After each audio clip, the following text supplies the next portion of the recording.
नमस्कार मित्रों, मैं यश आनंद यूनियन एकेडमी में एक बार फिर से आपका स्वागत करता हूं। हम लोग बिहार सिविल कोड प्यून परीक्षा के लिए मैथमेटिक्स सेक्शन को सोल्व कर रहे हैं, जिसमें हम लोग जो बगल में दिख रही है रुक्मिणी प्रकाशन की बुक, हम लोग इसी से क्वेश्चन को सोल्व कर रहे हैं, जिसमें हम लोग टेस्ट सीरीज नंबर 14 तक सोल्व कर चुके हैं। आज हम लोग टेस्ट सीरीज नंबर 15 के क्वेश्चन को शुरू करने जा रहे हैं, जिसका पहला क्वेश्चन है, यानी कि उस बुक में क्वेश्चन नंबर 51 पर जो क्वेश्चन होगा, हम लोग 51 नंबर क्वेश्चन को देखने जा रहे हैं। कहता है, यदि किसी आंकड़े की प्रत्येक प्रविष्टि में 7 जोड़ा जाता है तो इसके समानांतर माध्य पर क्या प्रभाव पड़ेगा। जब भी ऐसा क्वेश्चन होता है, यह बहुत ही आसान क्वेश्चन होता है। अगर क्वेश्चन में कहा गया है कि जोड़ा जाता है, तो जो भी माध्य होगा या माध्य मतलब औसत भी होता है या औसत होगा, उसमें जितने मान को जोड़ने के लिए कहा होगा हम उसको जोड़ देंगे। यदि क्वेश्चन में इसको घटाने के लिए कहा होगा तो हम इसमें क्या करेंगे, घटा देंगे। अगर इसमें गुना करने के लिए कहा होगा तो हम इसमें गुना कर देंगे। अगर यह भाग करने के लिए कहा होगा तो हम उसमें भाग कर देंगे। और जो क्वेश्चन में कहा गया है वही मेन माध्य पर उसका असर पड़ता है। तो क्वेश्चन में कहा गया है कि 7 जोड़ा जाता है, इसका मतलब तो इसके समानांतर माध्य पर क्या प्रभाव पड़ेगा। तो 7 जोड़ा जाता है ना, तो 7 बढ़ जाएगा। क्या हो जाएगा, 7 बढ़ जाएगा। अर्थात जिस ऑप्शन में 7 बढ़ जाएगा ऑप्शन है, वही हमारा आंसर हो जाएगा। अर्थात ऑप्शन नंबर डी हमारा आंसर हो जाएगा। चलिए हम लोग अगला प्रश्न देखते हैं। अगला जो हमारा प्रश्न है क्वेश्चन नंबर 52। क्वेश्चन नंबर 52 में कहता है, रानी ने अपने पास मौजूद धनराशि में से 6.25% खर्च कर दिया। यदि उसके द्वारा व्यय की गई राशि यानी कि खर्च की गई राशि 75 रुपया है, तो उसके पास कितनी राशि थी।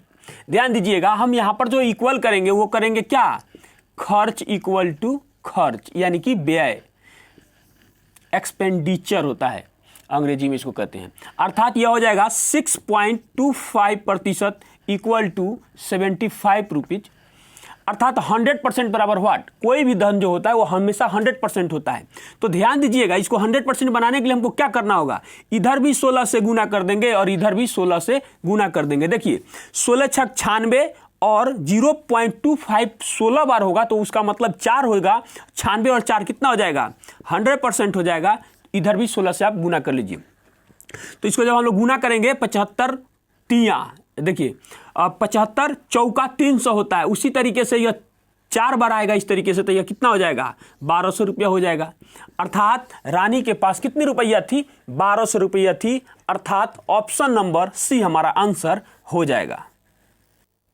चलिए हम लोग अगला प्रश्न देखते हैं। अगला जो हमारा प्रश्न है क्वेश्चन नंबर 53।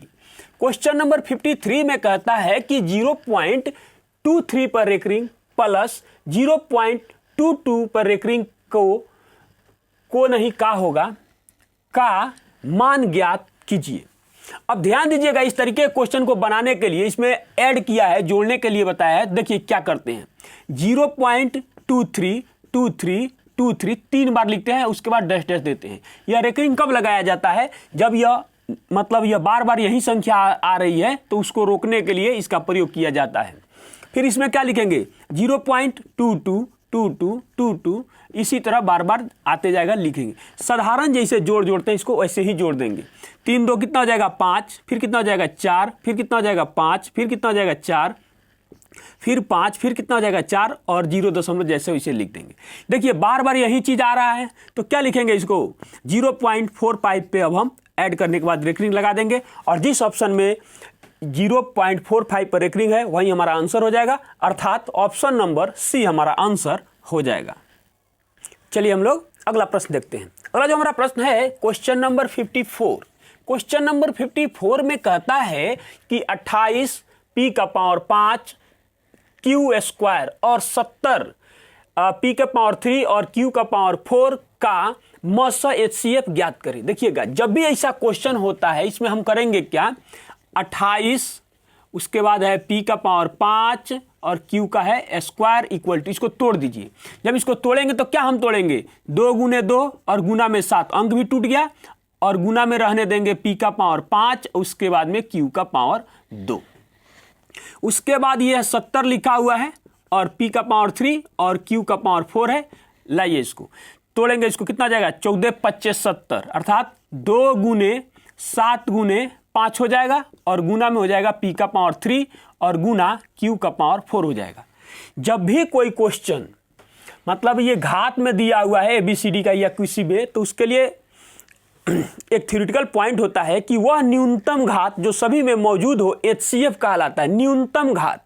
और HCF की LCM की बात करेंगे तो उसके लिए होता है कि वह अधिकतम घात जो सभी में मौजूद हो या ना हो LCM कहलाता है। और HCF के लिए कहलाता है कि वह न्यूनतम घात जो सभी में मौजूद हो HCF कहलाता है, यानी कि HCF। अब ध्यान दीजिएगा, इसको में मैच कराइए, यह और यह 7 मैच कर रहा है 7 रखिए, 2 और 1 किसी एक से मैच कर रहा है तो एक 2 को रखेंगे यहाँ पर, 5 नहीं कर रहा है इसमें नहीं कर रहा है तो छोड़ देंगे। अब बात रहा ये इसमें तो P और P का पावर, तो देखिए हमने अभी क्या बोला कि वह न्यूनतम घात, तो न्यूनतम घात चाहिए, दोनों में P है तो सबसे छोटा पावर जिसका है वो रखेंगे और Q में भी वही चीज होगा, जिसका पावर सबसे छोटा है वह लेंगे। अर्थात HCF बराबर 14 P के पावर 3 और Q का पावर 2 हो जाएगा। जिस ऑप्शन में 14 P का पावर 3 और Q का पावर 2 है वही हमारा आंसर हो जाएगा, अर्थात ऑप्शन नंबर डी हमारा आंसर हो जाएगा। चलिए हम लोग अगला प्रश्न देखते हैं। अगला जो हमारा प्रश्न है क्वेश्चन नंबर 55। क्वेश्चन नंबर 55 में कहता है कि निम्न में से कौन सा कथन असत्य है, यानी कि गलत है। ऑप्शन दिया हुआ है इसलिए हमने ऑप्शन को डायरेक्ट यहां लिख दिया। अब ध्यान से सुनिएगा, ऑप्शन नंबर ए में कहता है एक सबसे छोटी प्राकृत संख्या है।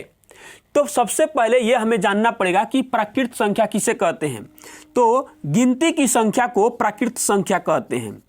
प्राकृत संख्या, गिनती की संख्या को प्राकृत संख्या कहते हैं। 1 2 3 4 5 डॉट डॉट ऐसे चला जाएगा। तो गिनती की संख्या को प्राकृत संख्या कहते हैं और सबसे छोटी जो प्राकृत संख्या होती है वह 1 होती है, अर्थात ऑप्शन नंबर ए जो है वह हमारा सही है। अब ध्यान दीजिएगा, कहता है कि कोई सबसे बड़ी प्राकृत संख्या मौजूद नहीं है। तो यह भी बात बिल्कुल सही है। आप कहां तक लिखते जाइएगा यह कभी खत्म होने वाला नहीं है, अर्थात ऑप्शन नंबर बी भी सही है। कोई सबसे बड़ी पूर्ण संख्या मौजूद नहीं है। तो पूर्ण संख्या किसे कहते हैं? प्राकृत संख्याओं के समूह में, प्राकृत संख्याओं के समूह में शून्य को शामिल कर लेने के बाद जो समूह बनता है उसे ही पूर्ण संख्या कहते हैं। तो देखिए यह भी, इसका भी कोई मतलब कि सबसे बड़ी पूर्ण संख्या मौजूद नहीं है, यह भी कभी हम इसको नहीं लिख सकते हैं, अर्थात यह भी सही है। ऑप्शन नंबर जो डी में दिया हुआ है कहता है कि शून्य सहित सभी प्राकृत संख्याओं को पूर्णांक कहा जाता है। तो नहीं, गलत है, वह पूर्णांक नहीं होता है। वह क्या कहलाता है? वह पूर्ण संख्या कहलाता है। अभी जो हमने लिखा यह पूर्ण संख्याएं कहलाती है या पूर्ण संख्या कहलाती है, अर्थात ऑप्शन नंबर डी जो है यह गलत है और यही हमारा आंसर हो जाएगा। चलिए हम लोग अगला प्रश्न देखते हैं। अगला जो हमारा प्रश्न है क्वेश्चन नंबर 56। क्वेश्चन नंबर 56 में कहता है कि एक अर्धगोले का व्यास 7 cm है, इसका कुल पृष्ठीय क्षेत्रफल कितना होगा? तो ध्यान से देखिएगा, हम जानते हैं कि अर्धगोले का पृष्ठीय क्षेत्रफल बराबर 3 पाई r स्क्वायर होता है। अब ध्यान दीजिएगा, ये व्यास का मान हमारे पास दिया हुआ है, इधर लिख देते हैं। d बराबर 7 दिया हुआ है तो r बराबर क्या होता है? 7/2 होता है। अच्छा, उसके बाद में एक बात समझने वाली इसमें है कि अर्धगोला कैसा होता है? अर्धगोला ऐसे हो जाता है। तो ध्यान देने वाली बात है, 3 गुने 22/7 गुना 7/2 गुना 7/2 हो जाएगा। तो एक 7 से एक 7 को कैंसिल करेंगे और इससे इसको हम काट देंगे तो कितना बन जाएगा? 11।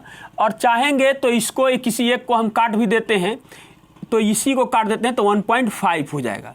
जब इसको गुना करेंगे इसमें तो कितना हो जाएगा? 11 7 77 और 77 में गुना कर देंगे 1.5 से। 1.5 से गुना करने का मतलब हुआ कि 77 का 77 और 77 का आधा। तो 77 को हाफ करेंगे तो क्या हो जाएगा हमारे पास? ये हो जाएगा 3, उसके बाद में कितना हो जाएगा? 8 और उसके बाद में हो जाएगा 5, क्योंकि यहाँ बन रहा था 37 तो 36 हो जाएगा। तो यहाँ 8 9 16 ना, ठीक है 16, इसमें जोड़ लीजिए तो कितना हो जाएगा 77, और इसको जोड़ देंगे तो 5 का 5 और 8 और 7 15 का 5, 10 1 11, कितना हो जाएगा 111। 111 करें कि 115.5 cm², और यही हमारा आंसर हो जाएगा। अर्थात जिस ऑप्शन में 111.5 है वही हमारा आंसर हो जाएगा, अर्थात ऑप्शन नंबर डी हमारा आंसर हो जाएगा। चलिए हम लोग अगला प्रश्न देखते हैं। अगला जो हमारा प्रश्न है क्वेश्चन नंबर 57। क्वेश्चन नंबर 57 में कहता है कि रीना और जया एक साथ किसी कार्य को 6 दिन में पूरा कर सकती है और जया अकेले इसे 8 दिन में पूरा कर सकती है। रीना अकेले इस कार्य को कितने दिन में पूरा कर सकती है?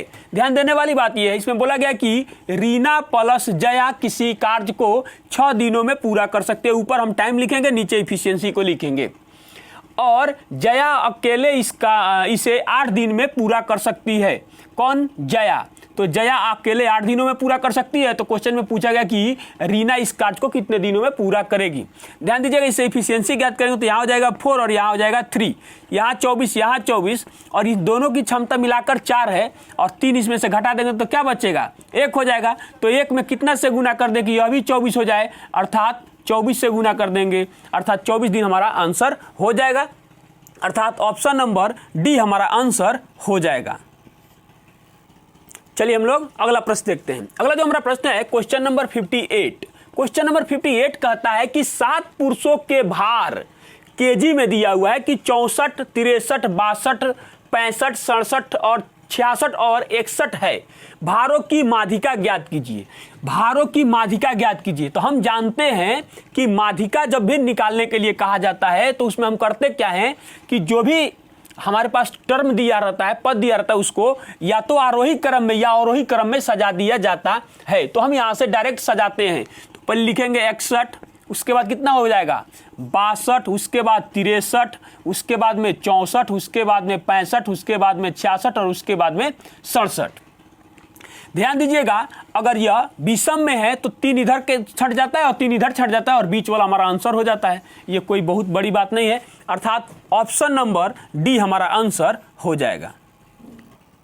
चलिए हम लोग अगला प्रश्न देखते हैं। अगला जो हमारा प्रश्न है क्वेश्चन नंबर 59। क्वेश्चन नंबर 59 में कहता है कि रूट में 5 प्लस रूट में 7 का स्क्वायर एक डॉट डॉट है, यानी कि एक पूर्ण संख्या है या एक परिमेय संख्या है या एक प्राकृत संख्या है या एक अपरिमेय संख्या। इसके बारे में हमको बताना है। ध्यान दीजिएगा, इसे क्वेश्चन को क्या करेंगे, रूट में 5 प्लस रूट में 7 है तो इसका हम स्क्वायर करेंगे। जब हम इसका स्क्वायर करेंगे तो क्या प्राप्त होगा, ए स्क्वायर प्लस बी स्क्वायर का फॉर्मूला है। तो क्या करेंगे, इसका स्क्वायर करेंगे तो यह हो जाएगा 5, इसका हो जाएगा 7 और प्लस 2 इंटू रूट अंडर कितना हो जाएगा, इन दोनों का गुणनफल 35 हो जाएगा। अर्थात जब हम जोड़ेंगे इसको तो कितना हो जाएगा 7 और 5 12 प्लस 2 रूट 35 हो जाएगा। देखिए यह परिमेय संख्या है, यह भी परिमेय संख्या है। परिमेय संख्या और अपरिमेय संख्या का गुणनफल हमेशा अपरिमेय होता है। उसके बाद में यहाँ पर परिमेय संख्या दिया हुआ है और परिमेय और अपरिमेय को जोड़ देते हैं। अगर देखिए यहाँ लिख भी देते हैं, परिमेय प्लस अपरिमेय इक्वल टू अपरिमेय ही होता है।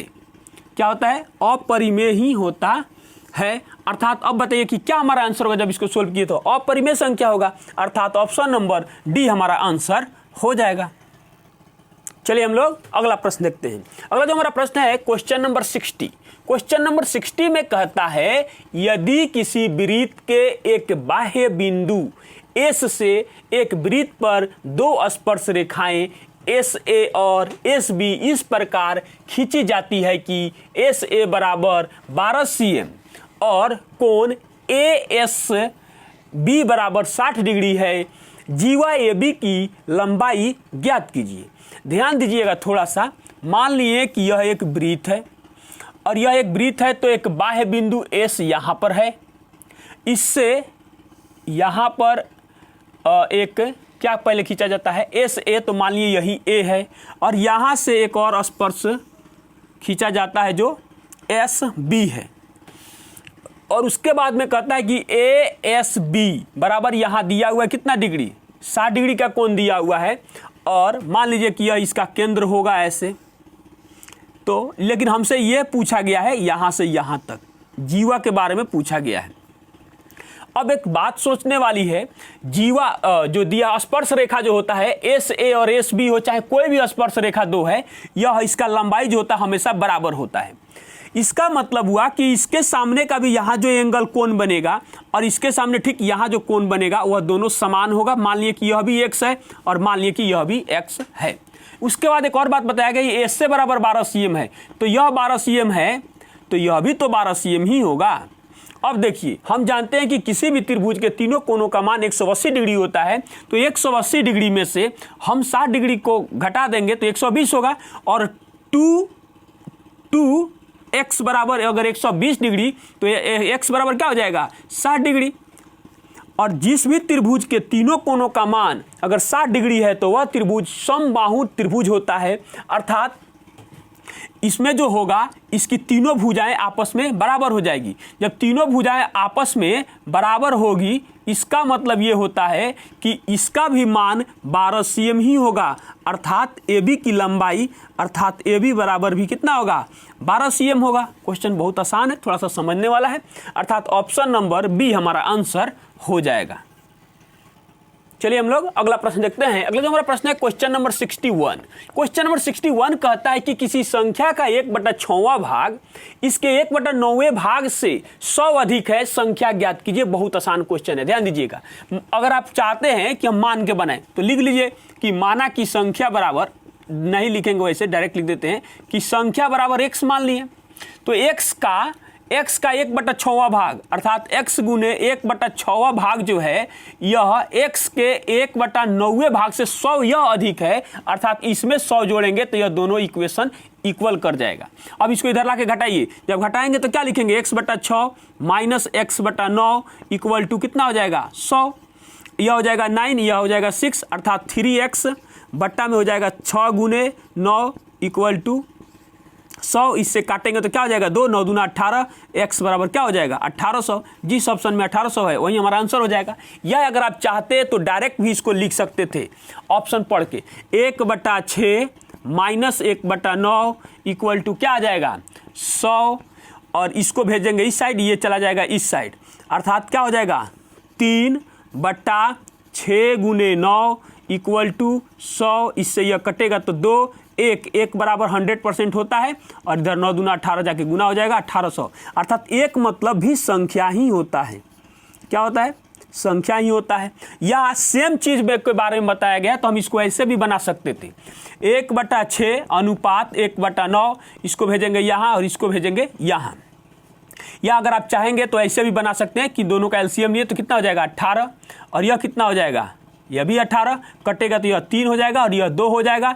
दोनों में कितना का अंतर है, 100, 1 अनुपात में 1 का अंतर है, तो 1 बराबर कितना हो जाएगा 100 हमारे पास दिया हुआ है। तो जिस दिन दोनों का जो एलसीएम आया था जो 18, वही संख्या हुआ हमारा, तो अनुपात 18 बराबर क्या हो जाएगा, ऐसे भी हो जाएगा 1800 हो जाएगा। यही तो हमारा आंसर है।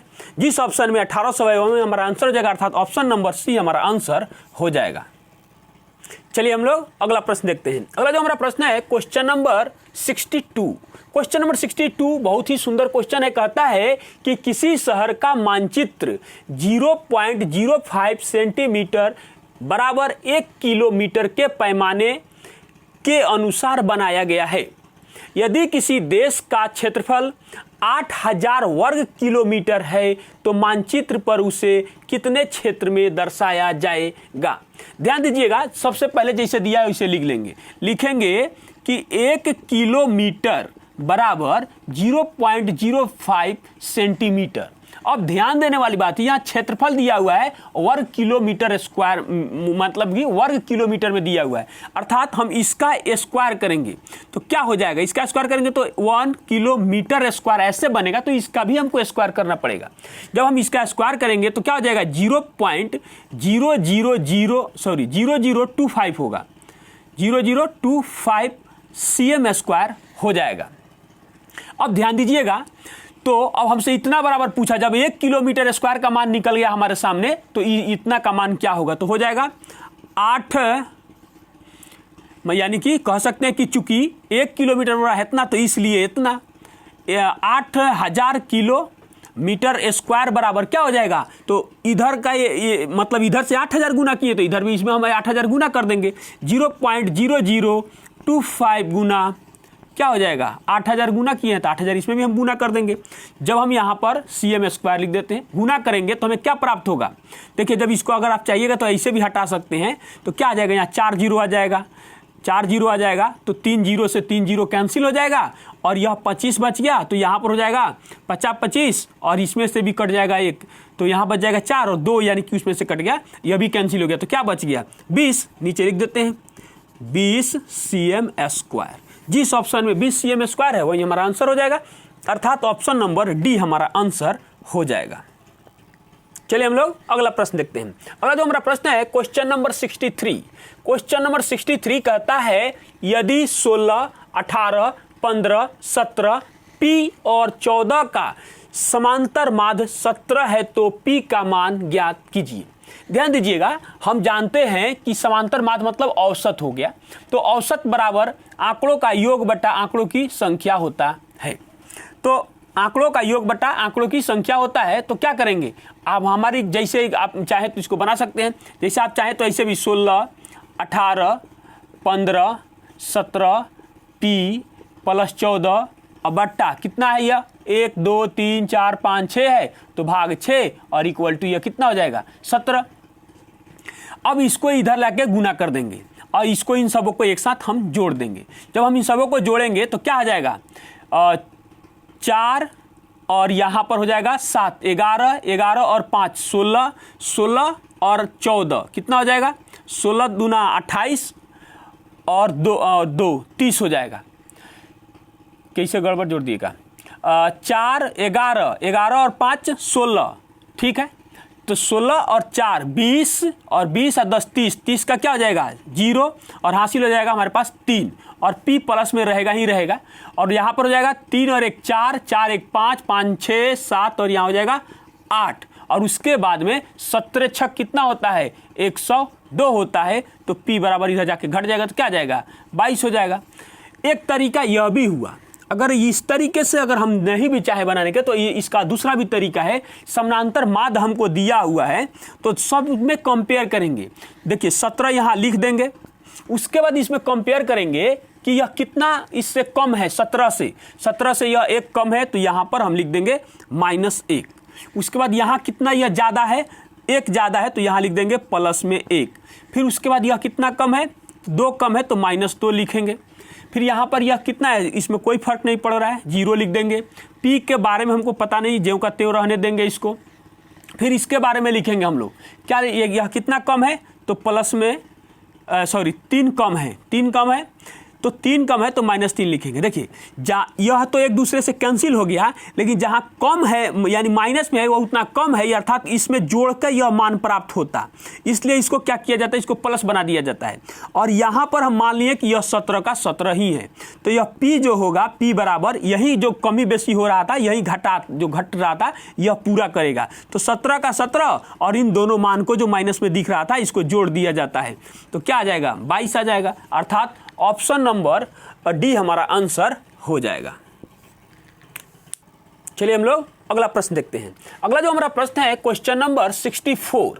क्वेश्चन नंबर 64 में कहता है कि किसी शहर की जनसंख्या में प्रतिवर्ष 5% की वृद्धि होती है और इसकी वर्तमान जनसंख्या 6,40,000 है। 2 वर्ष बाद शहर की जनसंख्या कितनी होगी। इसको भी बनाने के लिए कई रास्ते हैं, लेकिन पहला हम लोग देखते हैं जो सिंपल देखते हैं। 2 वर्ष बाद बोला है ना, तो 6,40,000 गुना 105 1 वर्ष में बढ़ा, और फिर टोटल का क्या होता है 105 बटा में यह चक्रवृद्धि ब्याज होता है ना, उसी के भांति यह बढ़ता है।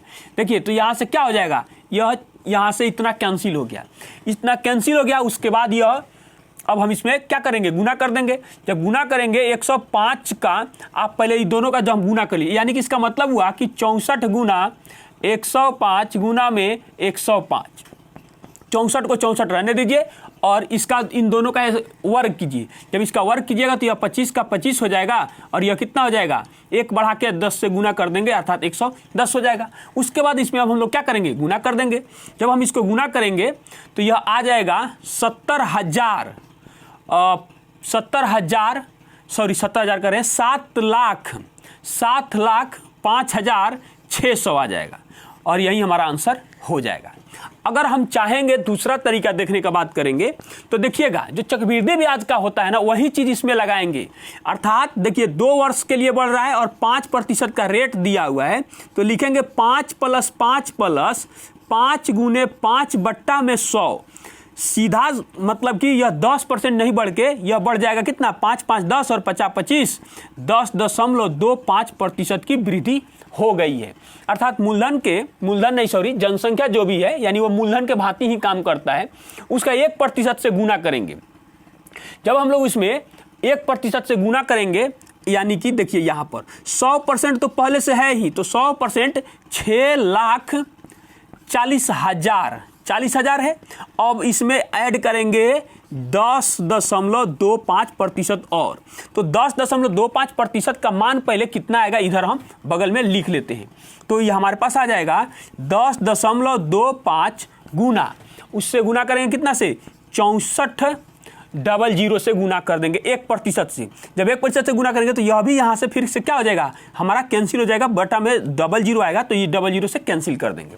जब हम इसको कैंसिल कर लिए तो ये हमारे पास गुना करने के बाद क्या आएगा, ये हमारे पास गुना करने के बाद आएगा कितना, ये पहले 6 से गुना कर लेते हैं। 6 से गुना करेंगे तो क्या हो जाएगा, एक तो 0 का 0 हो गया, उसके बाद में 6 से गुना करेंगे तो 6 × 5 = 30 के 0 और 12 और 3 15 के 5 और फिर हो जाएगा 1 के 1 और यहाँ हो जाएगा 6 का 6।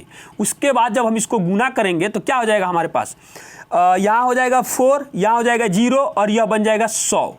अर्थात कितना हो जाएगा, यह हो जाएगा 100, इसका मतलब यहाँ 4100 हो जाएगा, 4100 हो जाएगा। इसको जोड़िए 0 0, यह 5 और 1 कितना हो जाएगा, 6 हो जाएगा। उसके बाद में यहाँ पर कितना हो जाएगा, फिर यहाँ से 5 हो जाएगा और यह 6 हो जाएगा। थोड़ा सा प्रोसेस इसका जो होता है यह बड़ा होता है, लंबा होता है। अब इसको क्या करेंगे, इसमें ऐड कर देंगे। अर्थात बढ़ने के बाद जो यह हो गया है कितना, 110.25% हो गया। अर्थात 0 0 6 5 0 और ये कितना हो जाएगा 7। चाहेंगे तो ऐसे भी हम बना सकते, कोई दिक्कत नहीं है। थोड़ा सा एक गुना भाग करना पड़ता है, किसी में भी तो करना पड़ेगा। अर्थात ऑप्शन नंबर ए हमारा आंसर हो जाएगा। चलिए हम लोग अगला प्रश्न देखते हैं। अगला जो हमारा प्रश्न है क्वेश्चन नंबर 65। क्वेश्चन नंबर 65 कहता है यदि a + b = 5 और a × b = 13 है तो a³ + b³ का मान ज्ञात कीजिए। ध्यान दीजिएगा, इसके लिए एक फार्मूला होता है, आप चाहे तो जिस तरीके से इच्छा हो उस तरीके से बना सकते हैं। अगर आपको लेकिन एक बात याद है, a + b का होल क्यू बराबर a³ + b³ + 3ab × a + b होता है। तो ध्यान दीजिएगा, a + b का मान दिया हुआ है तो लिख देंगे 5 का क्यू। उसके बाद a³ + b³ का मान तो हमको ज्ञात ही करना है, प्लस 3 × ab का मान कितना है 13 और a + b का मान कितना है 5 दिया हुआ है। अब इसको सोल्व कीजिएगा तो कितना हो जाएगा, यह होगा 125 a³ + b³ प्लस यह हो जाएगा हमारे पास 13 × 5 = 65 और 195 हो जाएगा। 3 से गुना करेंगे तो 65 में 195, इसको इस साइड भेजेंगे। अर्थात a³ + b³ बराबर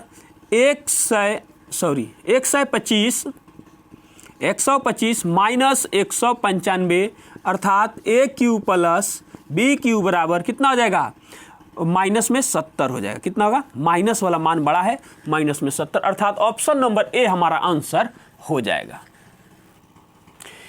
चलिए हम लोग अगला प्रश्न देखते हैं। अगला जो हमारा प्रश्न है क्वेश्चन नंबर 66। क्वेश्चन नंबर 66 में कहता है कि 63, 36 और x का लघुत्तम समापवर्त यानी कि एलसीएम 252 है निम्न में से कौन सा विकल्प x का मान नहीं हो सकता है। सबसे बड़ी बात यह जानने वाली है कि कोई भी एलसीएम किसी संख्या का दिया हुआ है, मान लिया कि x है, y है और z है, तो एलसीएम दी गई संख्या यानी कि जिन संख्याओं का वह एलसीएम होता है वह एलसीएम इन संख्याओं से विभाजित हो जाता है, पूर्णतः विभाजित हो जाता है। जो मतलब दी गई जो भी संख्या है और उनसे यह एलसीएम पूर्णतः विभाजित नहीं हो रही है, इसका मतलब वह उन संख्या का एलसीएम नहीं है। आइए हम लोग ऑप्शन को चेक करते हैं। हमारा एलसीएम कितना है 252। ऑप्शन ए से ही शुरुआत करते हैं। ऑप्शन ए में दिया हुआ है 56, तो यह 56 से विभाजित हो जाना चाहिए। 56 से विभाजित हो जाना चाहिए का मतलब हो जाएगा, यह कटेगा तो कितना हो जाएगा 1 2 और यह हो जाएगा 6 और यह हो जाएगा हमारे पास 27 28 गुना होता है 56। उसके बाद यह फिर कट रहा है, हमको 4 से ही काट देना चाहिए था। आइए तो कितना हो जाएगा, यह हो जाएगा 14 और यह हमारे पास हो जाएगा कितना, यह हो जाएगा 63। अब फिर यह कट रहा है 9 7 से कट रहा है, 9 7 63 और 7 दूना। उसके बाद अब यह नहीं कट रहा है, इसका मतलब हमारा आंसर जो होगा ऑप्शन नंबर ए ही हमारा आंसर हो जाएगा। चलिए हम लोग अगला प्रश्न देखते हैं। अगला जो हमारा प्रश्न है क्वेश्चन नंबर 67 नंबर क्वेश्चन कहता है कि निम्नलिखित में से कौन सा विकल्प 2 - √3 उसका वर्गमूल है और टोटल का होल के वर्गमूल के बराबर है। ध्यान दीजिएगा इस क्वेश्चन को कैसे सोल्व किया जाता है। इस क्वेश्चन को सोल्व करने के लिए इसका वर्गमूल निकाला जाता है। इसको वर्गमूल निकालने के लिए यहाँ पर 2 होना अनिवार्य होता है। तो इसमें करेंगे क्या कि 2 - 2 रूट में 3 और बट्टा में 2 कर देंगे। अब इसका ये कर देंगे एलसीएम कर देंगे। एलसीएम जब हम इसका निकाल देंगे टोटल का, यहाँ बट्टा में 1 है तो 2 ही रह जाएगा। 2 दूना कितना हो जाएगा 4 - 2 √3 और बट्टा में 2 हो जाएगा। तो इस पार्ट का अलग और इस पार्ट का अलग अब वर्गमूल निकालेंगे। जब इसका वर्गमूल निकालिएगा तो हो जाएगा ऐसे 4 - 2 रूट में 3 और बट्टा में हो जाएगा रूट में 2। जब ऐसे हो जाएगा तो इस पार्ट को आप अलग तोड़ लीजिए, आपकी इच्छा है तो। 4 - 2 √3 है, इसको इस तरीके से तोड़ा जाता है कि इन दोनों का मान को जोड़ने के बाद इस मान के बराबर आ जाए और दोनों को गुना करने के बाद यहाँ पर जो मान है वो रह जाए और माइनस का चिन्ह है तो माइनस इसमें लगा दिया जाता है। देख लीजिए जब दोनों का गुणनफल करेंगे तो यहाँ आ जाएगा, दोनों का स्क्वायर करके जोड़ने पर यह मान 4 के बराबर आ जाएगा। अर्थात इसका ऊपर वाले के बाद जब हम तोड़ेंगे तो कितना आ जाएगा रूट में 3 माइनस और 1 भी लिख सकते हैं, कोई फर्क नहीं पड़ता है। 1 का वर्गमूल तो 1 ही होगा और बट्टा में 2 हो जाएगा।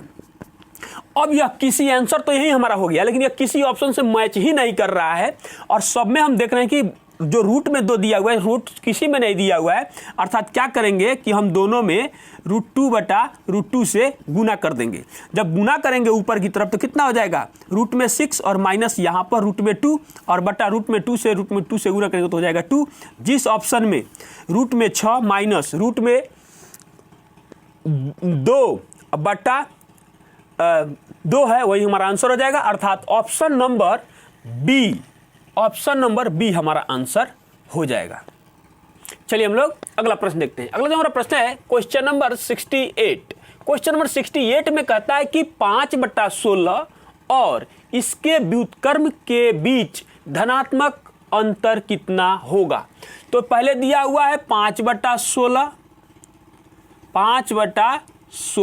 और इसका व्युत्क्रम मतलब उल्टा, तो इसका उल्टा यहां पर लिख देते हैं व्युत्क्रम। यह व्युत्क्रम जो है कितना हो जाएगा 16/5। और एक बात गौर करने वाली है, क्वेश्चन में कहा है कि धनात्मक अंतर इसको चाहिए, तो पहले आप ये समझिए कि बड़ा कौन है, तो बड़ा यह मान है। तो क्या लिखेंगे 16/5 माइनस 5/16। कुछ नहीं है इसमें, आप चाहो तो अब देखिए यहाँ डायरेक्ट भी लिख सकते हैं 16×5 = 80 और जब यहाँ 5 से यह कट जाएगा तो बचा 16 कितना होता है 256, 16 का स्क्वायर और माइनस में क्या हो जाएगा 25। और जब इसमें से हम 25 को घटा देंगे तो क्या बचेगा 31, 231 बट्टा में 80 हो जाएगा। 80 से पूरा भाग जाएगा नहीं, 2 बार में जाएगा तो 2 8 दूना 16 यानी कि 160 खत्म हो जाएगा इसमें से, तो 40 71 कितना हो जाएगा 31 71 2 पूर्णांक 71/80 जिस ऑप्शन में है वही हमारा आंसर हो जाएगा। अर्थात ऑप्शन नंबर डी हमारा आंसर हो जाएगा। चलिए हम लोग अगला प्रश्न देखते हैं। अगला जो हमारा प्रश्न है क्वेश्चन नंबर 69। क्वेश्चन नंबर 69 में कहता है कि दो संख्याओं का योग 75 है और उनके वर्गों का अंतर 300 है, दोनों संख्याओं का अंतर ज्ञात कीजिए। तो मान लिए कि दो संख्या है, एक x है और एक y है, जिनका योग कितना है 75 है, तो और उनके वर्गों का अंतर अर्थात x² माइनस y² बराबर कितना है दिया हुआ है 300 दिया हुआ है। तो कहता है कि दोनों संख्याओं का अंतर ज्ञात कीजिए, अर्थात x माइनस वाई बराबर हमसे पूछा गया कि व्हाट। अब ध्यान दीजिएगा इसी में सब कुछ है। यह इस फार्मूला में होता है कि x plus Y into X minus Y equal to कितना दिया हुआ है 300 दिया हुआ है। इसका मान यहाँ पर दिया हुआ है, क्या रख देंगे 75 और x minus Y equal to 300। 75 से जब ये कट जाएगा कितना बार में कट जाएगा 75 दूना 150 और 150 दूना यानी कि 4 बार में कट जाएगा, अर्थात x माइनस वाई बराबर क्या हो जाएगा 4। जिस ऑप्शन में 4 है वही हमारा आंसर हो जाएगा, अर्थात ऑप्शन नंबर ए हमारा आंसर हो जाएगा। चलिए हम लोग अगला प्रश्न देखते हैं। अगला जो हमारा प्रश्न है क्वेश्चन नंबर 70। क्वेश्चन नंबर 70 में कहता है यदि x/5 बराबर y/6 बराबर z/11 है तो x plus y plus z/z का मान ज्ञात कीजिए। कुछ नहीं है इस क्वेश्चन में, ध्यान दीजिएगा x plus y plus z और बट्टा में z है। देखिए जिसके सामने जो मान है ना वही उसका मान होता है। अनुपातिक में दोनों अनुपात लगाएंगे तभी यह दोनों मान कट जाएगा, कोई फर्क नहीं पड़ता, डायरेक्ट इसका मान हम रख सकते हैं। 5 प्लस 6 प्लस 11 बट्टा में कितना हो जाएगा 11, जोड़िएगा तो क्या आ जाएगा 22 और बट्टा में 11, कितना बार में कट रहे 11 दूना 22, 2 हमारा आंसर हो जाएगा, अर्थात ऑप्शन नंबर बी हमारा आंसर हो जाएगा। चलिए हम लोग अगला प्रश्न देखते हैं। अगला जो हमारा प्रश्न है क्वेश्चन नंबर 71। क्वेश्चन नंबर 71 कहता है यदि किसी चतुर्भुज के कोनों का अनुपात 2:4:6:8 है तो सबसे छोटे कोण का मान ज्ञात कीजिए। कुछ नहीं है क्वेश्चन में, हम जानते हैं कि चतुर्भुज के चारों कोनों का योग 360 डिग्री होता है, सबको जोड़ देंगे या चाहेंगे तो लिख भी दे रहे हैं 2:4:6:8। तो जोड़िए 14 और 14 और 6 कितना हो जाएगा 20, अर्थात अनुपात 20 बराबर कितना 360 डिग्री। और सबसे छोटा कोण कौन है अनुपात 2, अर्थात 1 0 से 1 0 कैंसिल कर दिए, अनुपात 2 बराबर 36 डिग्री, और यही तो हमको चाहिए था, सबसे छोटा यही है, अर्थात ऑप्शन नंबर सी हमारा आंसर हो जाएगा। चलिए हम लोग अगला प्रश्न देखते हैं। अगला जो हमारा प्रश्न है क्वेश्चन नंबर 72 कहता है यदि tan 3 theta into tan 6 theta equal to 1 है तो tan 30 थीटा का मान ज्ञात कीजिए। ध्यान दीजिएगा इस क्वेश्चन में, देखिएगा इसमें होता क्या है, एक चीज़ इसमें समझने वाली है। हम जब आपको ट्रिगोनोमेट्री पढ़ाएंगे तो वहाँ पर हम बताएंगे, जब भी ऐसा क्वेश्चन होता है तो इन दोनों मान को आप डायरेक्ट जोड़ दीजिए तो कितना हो जाएगा 9 थीटा इक्वल टू 90 डिग्री के बराबर होता है। जब भी इसको इधर भेजिएगा फिर इधर भेजिएगा, अट्टा बट्टा कीजिएगा तो यही चीज़ आएगा आपका रिजल्ट। देखिए तो 9 से 9 हो जाए खत्म हो जाएगा तो थीटा बराबर कितना बन जाएगा 10 डिग्री बन जाएगा। और हमसे क्वेश्चन में क्या पूछा जा रहा है ये बताइए, tan 30 थीटा, तो इसको जब मान रखेंगे tan 30 गुने 10 डिग्री, अर्थात यह बन जाएगा tan 300 डिग्री। तो इसको हम कितना लिख सकते हैं, लिख सकते हैं कि tan 360 माइनस 60 डिग्री, अर्थात यह बन, देखिए जब भी 360 में से जब इस मान को यहाँ घटाया जाता है तो यह होता है माइनस में tan 60 डिग्री के बराबर होता है। तो माइनस में माइनस का माइनस ही रहेगा और tan 60 डिग्री का मान कितना होता है रूट में 3, तो लिख देंगे रूट में 3, अर्थात यही हमारा आंसर हो जाएगा, अर्थात ऑप्शन नंबर ए हमारा आंसर हो जाएगा। चलिए हम लोग अगला प्रश्न देखते हैं। अगला जो हमारा प्रश्न है क्वेश्चन नंबर 73। क्वेश्चन नंबर 73 में कहता है कि एक शहर की जनसंख्या में प्रतिवर्ष 10% की वृद्धि दर्ज होती है। यदि वर्तमान में शहर की जनसंख्या 6400 है तो 2 वर्ष बाद शहर की जनसंख्या कितनी हो जाएगी। पीछे हम लोग एक क्वेश्चन को ऐसे ही देखे थे, तो देखिए इसे क्वेश्चन को बनाने के लिए हमने अभी आपको बताया था कि जो टाइम दिया हुआ है वह 2 वर्ष के लिए दिया हुआ है और जो वृद्धि प्रतिवर्ष रेट दिया हुआ है, दर जो दिया हुआ है, वो वृद्धि दर जो दिया हुआ है आर, उसको कह सकते हैं 10% को दिया हुआ है। अभी हम आपको बताए हैं जो a plus b plus a into b बटा 100 का प्रतिशत वाला जो फार्मूला होता है, आप इसी को लगाइए, इससे पता चल जाएगा। तो क्या हो जाएगा 10 प्लस 10 गुना 10 बटा में हो जाएगा 100। तो देखिए डबल जीरो से डबल जीरो यहाँ कैंसिल हो गया, तो 10 20 और ये कितना 21% का हमको वृद्धि हो गया है। तो पहले से यह कितना था 6400, ये 100% है, और जो बढ़ा है उसको ऐड करेंगे। ऐड करने के लिए इसमें जो मान दिया हुआ है इससे के 1% से गुना कर देंगे, तो 21 और गुना में 64 कर देंगे। क्या हो जाएगा 4 का 4 हो जाएगा, और 4 दूना 8 है 6, 14, 14 का 4 हासिल 1 हो जाएगा, 12 और 1 कितना हो जाएगा 13। इसमें जो वृद्धि हुआ है वह 1344 का वृद्धि हो जाएगा। 4 4 7 7, जिस ऑप्शन में 7744 है वही हमारा आंसर हो जाएगा। या अगर हम चाहेंगे, अगर आपको ये बात नहीं समझ में आ रही है, तो ऑप्शन नंबर मतलब यानी कि मेथड नंबर दूसरा का प्रयोग कर लीजिए। लिखेंगे कि 6400 गुना 110 बटा में 100, फिर लिखेंगे 110 और बटा में लिख देंगे 100। डबल जीरो से डबल जीरो यहाँ कैंसिल हो जाएगा, डबल जीरो से यहाँ डबल जीरो कैंसिल हो जाएगा। यह 64 गुना कितना हो जाएगा 121, और आप जब इसका मल्टीप्लाई कीजिएगा तो भी यह गुना करने के बाद आपके पास आएगा 7744। जिस ऑप्शन में 7744 है वही हमारा आंसर हो जाएगा, अर्थात ऑप्शन नंबर ए हमारा आंसर हो जाएगा। चलिए हम लोग अगला प्रश्न देखते हैं। अगला जो हमारा प्रश्न है क्वेश्चन नंबर 74। क्वेश्चन नंबर 74 कहता है कि 3,15,298 में 9 और 3 के आंकिक मानों का अंतर ज्ञात कीजिए। पहले इस बात को समझिएगा कि अगर जातीय मान कहे या आंकिक मान कहे या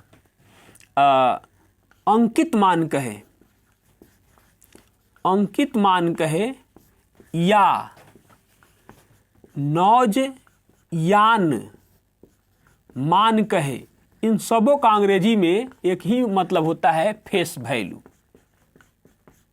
और यह किसको कहते हैं, यहां स्टार लगा देते हैं। संख्या के स्वयं के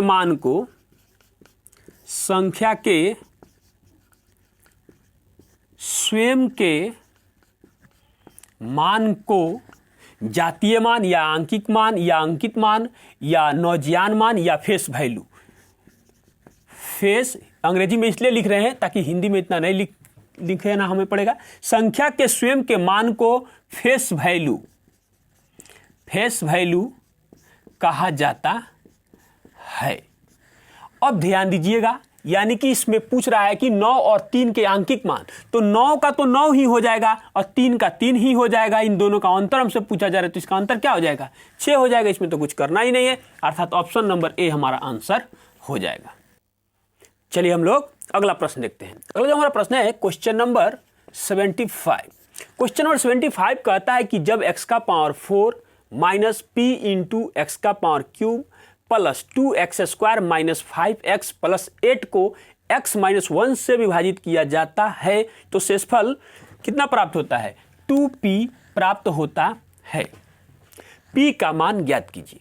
देखिएगा, जब भी ऐसा क्वेश्चन होता है तो जिससे विभाजित किया जाता है उसको इक्वल कर देते हैं शून्य के। x माइनस 1 इक्वल टू 0, तो x बराबर क्या आया 1, और इस वैल्यू को इसमें पुट किया जाता है तो आप रखिए। तो जब रखेंगे इसको और अगर 0 के बराबर करेंगे तो वह शेषफल हो जाता है। तो यहाँ पर लिखेंगे, जब मान उसमें रख देंगे तो वह शेषफल बन जाता है। शेषफल इक्वल टू क्या हो जाएगा शेषफल, अर्थात रखेंगे 1 का पावर 4 माइनस p, फिर 1 का पावर 3 प्लस 2 1 का पावर स्क्वायर, उसके बाद में है -5 गुना 1 प्लस में 8 इक्वल टू शेषफल क्या दिया हुआ है वहाँ 2p दिया हुआ है, तो 2p से इक्वल कर देंगे। अब इसको सोल्व कीजिए, तो यहाँ हो जाएगा 1 और यहाँ हो जाएगा 2, क्योंकि यहाँ तो कोई फर्क पड़ने वाला नहीं है, यह -p का -p ही रह जाएगा। तो यहाँ हो जाएगा 2 और ये कितना हो जाएगा 3। अब यानी कि 3 11 में से 5 जाएगा तो कितना बच जाएगा 6। अब 6 बच गया, तो यहाँ पर ये इस साइड जाएगा तो क्या हो जाएगा 3p बराबर 6, तो 3 इससे ये कट जाएगा तो क्या बच जाएगा, p बराबर 2, अर्थात p बराबर 2 हमारा आंसर हो जाएगा। अर्थात ऑप्शन नंबर बी हमारा आंसर हो जाएगा। चलिए हम लोग अगला प्रश्न देखते हैं। अगला जो हमारा प्रश्न है क्वेश्चन नंबर 76। क्वेश्चन नंबर 76 कहता है यदि a बराबर 9, b बराबर -5 और c बराबर -4 है तो a cube plus b cube plus c cube का मान ज्ञात कीजिए। ध्यान दीजिएगा अलजेब्रा में इसके लिए एक फार्मूला होता है कि a cube plus b cube plus c cube बराबर 3abc। यह कब होता है, यदि if a plus b plus c का मान जब 0 हो जाता है तब यह लागू होता है। तो यहाँ हम देख रहे हैं ए बी सी को जैसे ही हम जोड़ रहे हैं, देखिए यहाँ 9, उसके बाद में क्या हो जाएगा माइनस में 5, उसके बाद क्या है माइनस में 4, इन सभी का कैलकुलेशन आप कीजिएगा तो क्या आएगा 0, अर्थात यह फार्मूला इसमें लागू होगा। अर्थात हम लिखेंगे a cube plus b cube plus c cube बराबर 3 इंटू ए का मान कितना दिया हुआ है 9, तो रखेंगे, फिर गुना कर देंगे, माइनस में 5 कर देंगे, फिर गुना करेंगे और माइनस में 4 कर देंगे। बस कुछ नहीं अब करना, इसका मल्टीप्लाई कर देंगे, जो भी मान आएगा वो हमारा आंसर हो जाएगा। 9 तिरका 27, 27 दूना 54 और 5 दूना 10, यानी कि 540, और माइनस माइनस प्लस तो कुछ करना ही नहीं, जिस ऑप्शन में 540 है वही हमारा आंसर हो जाएगा, अर्थात ऑप्शन नंबर सी हमारा आंसर हो जाएगा। चलिए हम लोग अगला प्रश्न देखते हैं। अगला जो हमारा प्रश्न है क्वेश्चन नंबर 77। क्वेश्चन नंबर 77 कहता है कि समीकरण 3x² + 5x - a बराबर 0 के मूल एक दूसरे के व्युत्क्रम है, a का मान ज्ञात कीजिए। तो ध्यान दीजिएगा इसमें दिया हुआ है, तो मूल जो होता है एक अल्फा एक बीटा कहा जाता है। तो मान लिए कि अल्फा बराबर अल्फा ही रहने दीजिए, अल्फा बराबर अल्फा और बीटा बराबर 1/α, एक दूसरे के व्युत्क्रम है। अच्छा, अब ध्यान दीजिएगा हम जानते हैं कि अल्फा इंटू बीटा बराबर क्या होता है c/a होता है, c/a होता है।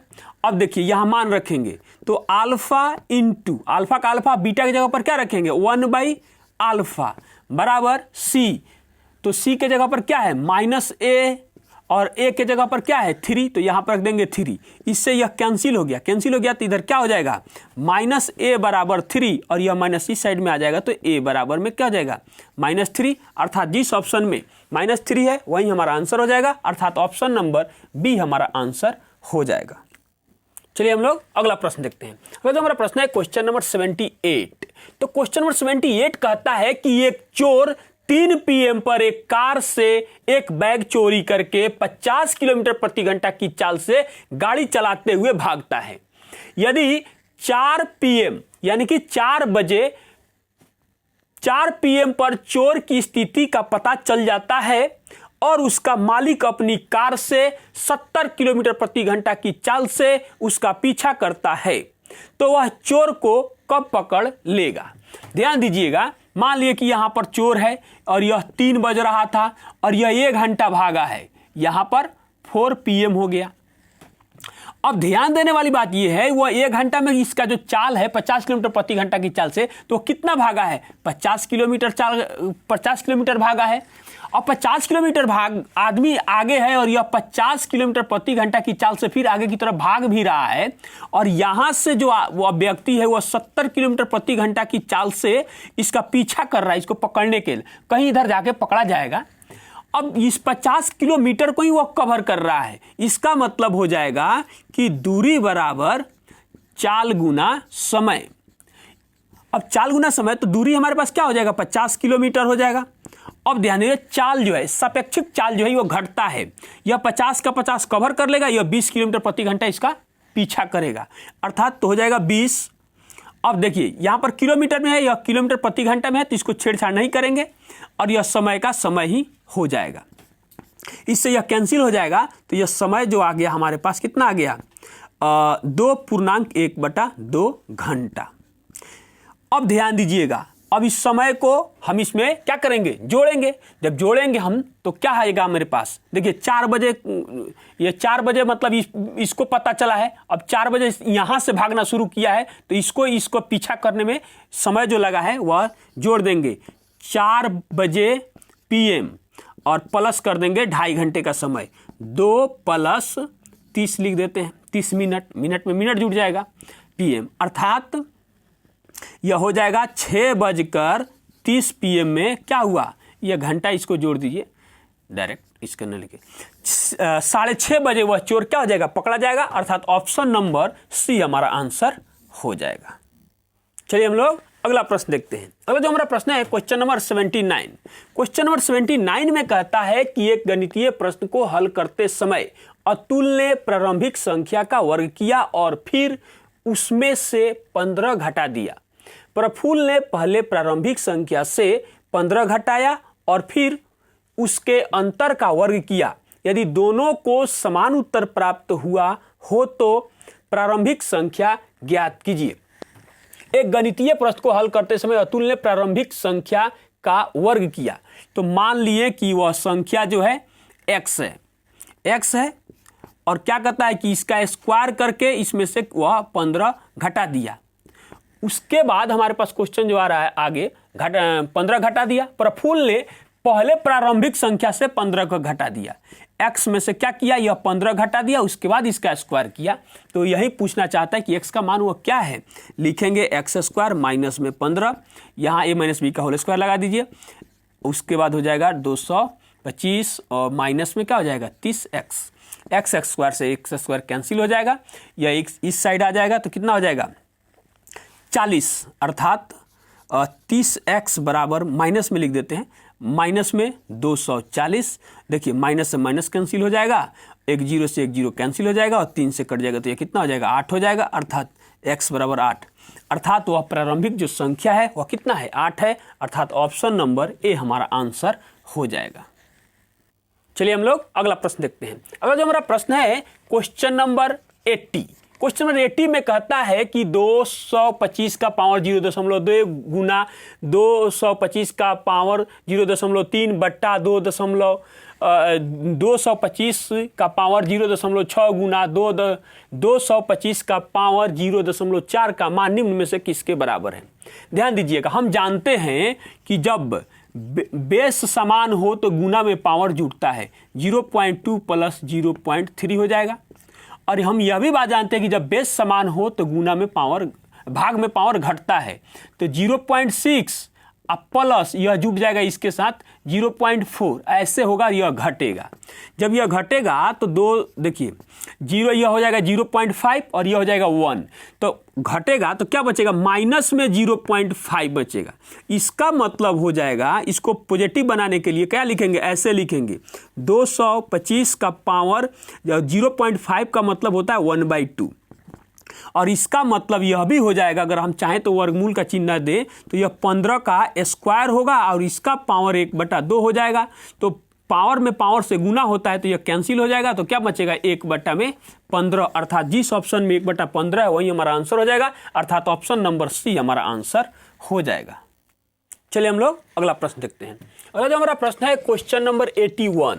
क्वेश्चन नंबर 81 कहता है कि दिया गया बार ग्राफ 2014 से 2018 तक 5 वर्षों में किसी कंपनी के आय और व्यय रुपया करोड़ में को दर्शाता है। बार ग्राफ का अध्ययन करें और उसके बाद दिए गए प्रश्न का उत्तर दें। 5 वर्षों में किसी कंपनी का आय और व्यय दर्शाया गया है, काला वाला जो है आय दर्शाता है और यह कलर जो है व्यय को दर्शाता है, और यह ग्राफ बनाया गया है। कहता है कि निम्नलिखित में से किस वर्ष में व्यय का आय से अनुपात न्यूनतम है। अब ध्यान दीजिएगा, यहां पर लिखेंगे हम लोग 2014, तो 2014 में व्यय अनुपात आय, इसके चर्चा करेंगे। तो क्या दिया हुआ है, दिया हुआ है पहले व्यय है 175 और बटा में चला जाएगा कितना, यह बटा में चला जाएगा तो कितना बार में कटेगा, 4 और 3 7 हो जाएगा, और यह कितना हो जाएगा 11 हो जाएगा, कितना हो जाएगा 8 1 9 हो जाएगा, 9, यानी कि 7/9 हो जाएगा। उसके बाद अगर इसकी चर्चा हम लोग करेंगे तो यहाँ 2015 की बात करते हैं। 2015 की बात करेंगे तो यह हो जाएगा 250/280। जब ऐसा बनाएंगे यह तो कितना बन जाएगा 25/8, 28 हो जाएगा, 25/28 हो जाएगा। फिर अगर हम यहाँ पर 2016 की बात करें तो 2016 में कितना हो जाएगा, यह हो जाएगा 275 और बट्टा में 325 हो जाएगा। जब 325 जब आप कीजिएगा इसको तो कितना बार में यह कट जाएगा, 12 1 13, उसके बाद में यह कट जाएगा कितना बार में, 8 3 11। उसके बाद 2017 की बात जब हम करेंगे तो कितना हो जाएगा हमारे पास, 300 और बट्टा में हो जाएगा 350। तो यह कट जाएगा 6 बार में और यह कट जाएगा 7 बार में, तो 6 बट्टा कितना हो जाएगा, 7 हो जाएगा। अगर 2018 की बात करते हैं तो यहाँ पर है 350 नहीं, ये हो जाएगा 325, कितना हो जाएगा, 325 बट्टा में 350 हो जाएगा, यानी कि 12 1 13 और 13/14 हो जाएगा। अब ध्यान दीजिएगा, जब इसमें सब हम लोग अब इसको भाग दे के छोटा करेंगे तो 2014 वाला जो मान आएगा वो सबसे छोटा आएगा, अर्थात ऑप्शन नंबर सी हमारा आंसर हो जाएगा।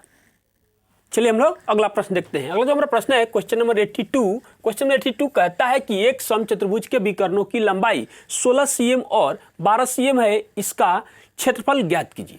ध्यान देने वाली बात यह है, हम जानते हैं कि जब विकर्ण दिया हो तो समचतुर्भुज का क्षेत्रफल बराबर 1/2 गुने d1 इंटू d2, यानी कि पहला डायगोनल इंटू दूसरा डायगोनल यानी कि विकर्ण, 1/2 गुने 16 गुने कितना हो जाएगा 12, इससे काट दीजिए 8 बार में कट जाएगा, 12 8 96, अर्थात 96 cm²। जिस ऑप्शन में है वही हमारा आंसर हो जाएगा, अर्थात ऑप्शन नंबर डी हमारा आंसर हो जाएगा।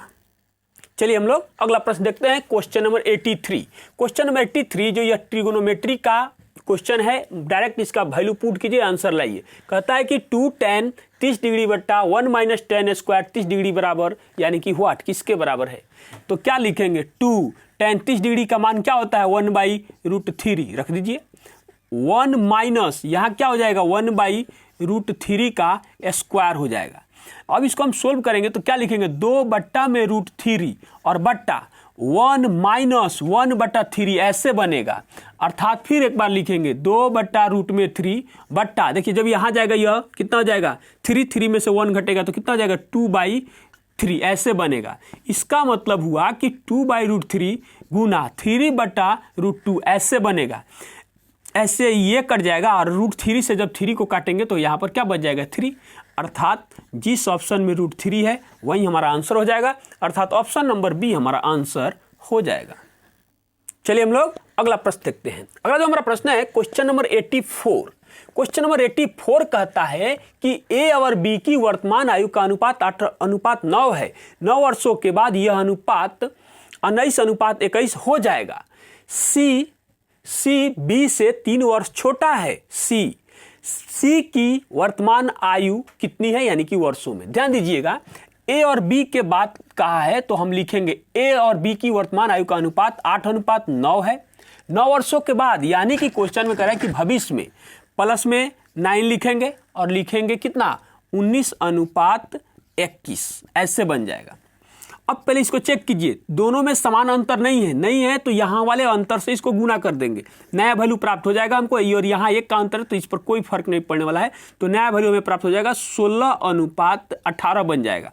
देखिए इसमें अब कितना का बढ़ोतरी होता है 3, यहाँ भी कितना हो रहा है 3, अर्थात अनुपात 3 बराबर कितना 9 वर्ष, कितना 9 वर्ष। तो अनुपात 1 बराबर कितना वर्ष हो जाएगा 3 वर्ष, कितना हो जाएगा 3 वर्ष हो जाएगा। अब ध्यान दीजिएगा, बी की वर्तमान आयु जो है ये नया वैल्यू है, ये है, अर्थात अनुपात 18 बराबर 18 तिहाई 54 वर्ष, 54 वर्ष, अर्थात यह बी की आयु। अब क्वेश्चन में कह रहा है कि सी बी से 3 वर्ष छोटा है। सी बी से 3 वर्ष छोटा है सी, तो सी बराबर क्या हो जाएगा, बी की जो भी आयु है उसमें से 3 वर्ष घटा देंगे तो यह इसके बराबर हो जाएगा, अर्थात सी की आयु जो है वह 54 - 3 बराबर 51 वर्ष है, अर्थात ऑप्शन नंबर ए हमारा आंसर हो जाएगा। चलिए हम लोग अगला प्रश्न देखते हैं। अगला जो हमारा प्रश्न है क्वेश्चन नंबर 85। जो लास्ट क्वेश्चन होगा इस टेस्ट सीरीज नंबर 15 का, कहता है कि एक बेलन का वक्र पृष्ठीय क्षेत्रफल और आयतन क्रमशः 264 cm² और 324 cm³ है। इसकी त्रिज्या और ऊंचाई का अनुपात ज्ञात कीजिए। तो हम जानते हैं कि बेलन का आयतन बराबर πr² होता है और बेलन का वक्र पृष्ठीय क्षेत्रफल बराबर 2πrh होता है। अब यहां पर हम इसमें करेंगे क्या कि आयतन में पृष्ठीय क्षेत्रफल से भाग दे देंगे। अब इससे होगा क्या, ध्यान दीजिएगा, थोड़ा सा लिखेंगे आयतन, चाहे नहीं भी लिखेंगे कोई बात नहीं है, ध्यान दीजिएगा, यहाँ लिखेंगे πr² बटा 2πrh बराबर, अब πr² का मान क्या दिया हुआ है, यानी कि आयतन का मान जो दिया हुआ है 924 cm³ दिया हुआ है और बट्टा ये हो जाएगा 264 cm²। देखिए तो cm² से कटेगा तो ये cm बच जाएगा। और यहाँ ध्यान देने वाली एक बात है, ऊंचाई से ऊंचाई कट जाएगा, एक आर से एक आर कटेगा ना, तो सिर्फ आर का मान इससे हमारा इसका सहारा लेने से निकल जाता है। जब इसको काटिएगा तो क्या आ जाएगा 132 132 आ गया। 132 यह कितना बार में कट जाएगा, 9 6 13 7 91, कितना हो जाएगा 13 7 91 और 7 दूना 14, अर्थात यह कितना बार में कट जाएगा, 7 बार में यह कंप्लीटली कट रहा है। अर्थात आर का मान हमारे सामने निकल के आ गया कितना, 7 cm आ गया, यानी कि त्रिज्या का मान आया। अब हमको ऊंचाई चाहिए, किसी एक में हम मान रखेंगे तो हमारा आंसर आ जाएगा। रखिए इसी में हम रख देते हैं। हम जानते हैं कि 2πrh बराबर हमको मान कितना दिया हुआ है, 264 cm²। नहीं लिखेंगे, अभी देखिए 2 गुना इसका मान रख देंगे 22/7 गुना आर का मान कितना है 7 और इसको h रहने देंगे, h तो हमको ज्ञात ही करना है। देखिए इससे यह कट जाएगा, फिर इससे जब इसको हम काटेंगे तो क्या आएगा, वो भी आया था 132 और यह 22 से जब काटेंगे ना तो कितना बार में कट जाएगा, यह 6 बार में कट जाएगा।